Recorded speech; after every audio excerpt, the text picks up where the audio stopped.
আসসালামু আলাইকুম। আবৃত্তি করব কবি সুনীল গঙ্গোপাধ্যায় রচিত কবিতা কেউ কথা রাখেনি।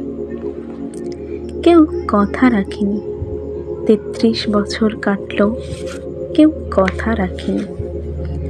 ছেলেবেলায় এক বষ্টমী তার আগমনী গান হঠাৎ থামিয়ে বলেছিল, শুক্লা দ্বাদশীর দিন অন্তরাটুকু শুনিয়ে যাবে।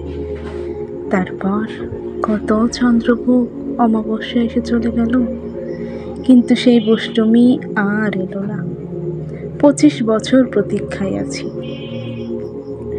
মামাবাড়ির মাঝি নাদের আলী বলেছিল, তুমি বড় হও দাদা ঠাকুর, তোমাকে আমি ৩ প্রহরের বিল দেখাতে নিয়ে যাব, যেখানে পদ্ম ফুলের মাথায় সাপ আর ভ্রমর খেলা করে। নাদের আলী, আমি আর কত বড় হব? আমার মাথায় এই ঘরের ছাদ ফুঁড়ে আকাশ স্পর্শ করলে তারপর তুমি আমায় ৩ প্রহরের বিল দেখাবে? একটাও রয়্যাল গুলি কিনতে পারিনি কখনো। লাঠি লজেন্স দেখিয়ে দেখিয়ে চুষেছে লস্কর বাড়ির ছেলেরা। বিক্রির মতো চৌধুরীদের গেটে দাঁড়িয়ে দেখেছি ভিতরে রাস উৎসব। অবিরল রঙের ধারার মধ্যে সুবর্ণ কঙ্কন ভরা ফর্সা রমণীরা কত রকম আমোদে হেসেছে। আমার দিকে তারা ফিরেও চায়নি। বাবা আমার কাঁধ ছুঁয়ে বলেছিলেন, দেখিস একদিন আমরাও।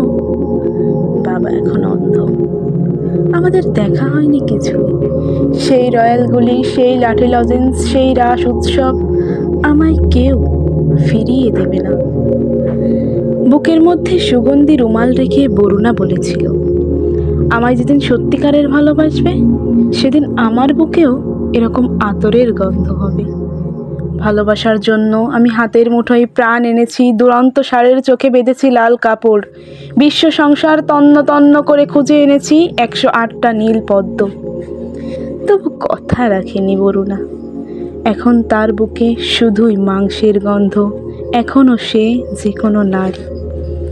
কেউ কথা রাখেনি, ৩৩ বছর কাটল, কেউ কথা রাখে না। তবু প্রতীক্ষায় থাকি, ভাবি সংকট কেটে যাবে, একদিন আসবেই কাঙ্ক্ষিত প্রসন্ন প্রহর।